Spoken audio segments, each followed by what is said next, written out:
ಇನ್ನು ಅಶೋಕ್ ತಮ್ಮ ಮಾತನ್ನು ಮತ್ತೆ ಮುಂದುವರಿಸಿದ್ದಾರೆ. ಸರ್ಕಾರ ಒಂದು ಲೆಕ್ಕದಲ್ಲಿ ದಿವಾಳಿಯಾಗಿದೆ. ಕರ್ನಾಟಕ ಸರ್ಕಾರ ದಿವಾಳಿಯ ಕಡೆಗೆ ಹೆಜ್ಜೆ ಇಡ್ತಾ ಇದೆ. 60% ಸರ್ಕಾರ ಇದು. ಮೊದಲು ನಮ್ಮನ್ನ 40% ಕಮಿಷನ್ ಅಂತಂತಂದ್ರು, ಆರೋಪ ಮಾಡಿದ್ರು. ಇವರು 40 ದಾಟಿ 50ಕ್ಕೆ ಬಂದರು, 60ಕ್ಕೆ ಬಂದರು, 65 ಕಡೆಗೆ ಹೆಜ್ಜೆ ಇಡ್ತಾ ಇದೆ ಅಂತಾರೆ ಅಶೋಕ್. 40% ಇದ್ದಿದ್ದನ್ನ 60%ಗೆ ಏರಿಕೆ ಮಾಡ್ಕೊಂಡಿದ್ದಾರೆ ಕಮಿಷನ್ನ. ಈಗ ಕೇಂದ್ರ ಸಚಿವರು ಹೇಳಿದ್ದಾರೆ, ಕುಮಾರಸ್ವಾಮಿ ಅವರು.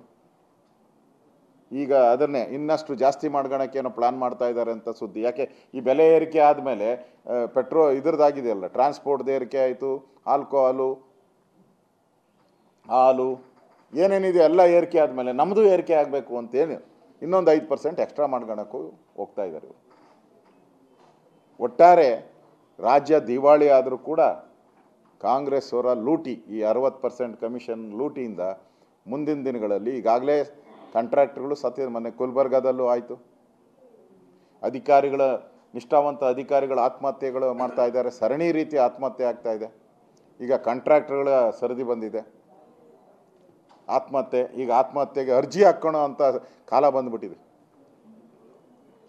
ಎಂಥ ಕಾಲ ಬಂದಿದೆ ಅಂತ ಹೇಳಿದ್ರೆ, ಆತ್ಮಹತ್ಯೆ ಮಾಡ್ಕೊಳಕ್ಕೆ ಅರ್ಜಿನ ಗವರ್ನರ್ಗೆ ಹಾಕುವಂಥ ಕಾಲ ಈ ಕಾಂಗ್ರೆಸ್ ಸರ್ಕಾರದಲ್ಲಿ ಬಂದಿದೆ. ನೆನ್ನೆ ನೋಡಿದೆ ನಾನು, ಸಿದ್ದರಾಮಯ್ಯನವರು ದಾಖಲೆ ಇದೆಯನ್ರಿ 60%ಗೆ ದಾಖಲೆ ಇದೆಯಾ ಅಂತ ನಾನು ಹೇಳಿದ್ದೀನಿ. ಈಗ ಯಾವುದ್ಯಾವುದಕ್ಕೆ ಎಷ್ಟೆಷ್ಟು ಕೊಡ್ತಾ ಇದ್ದೀರಾ ಅಂತ.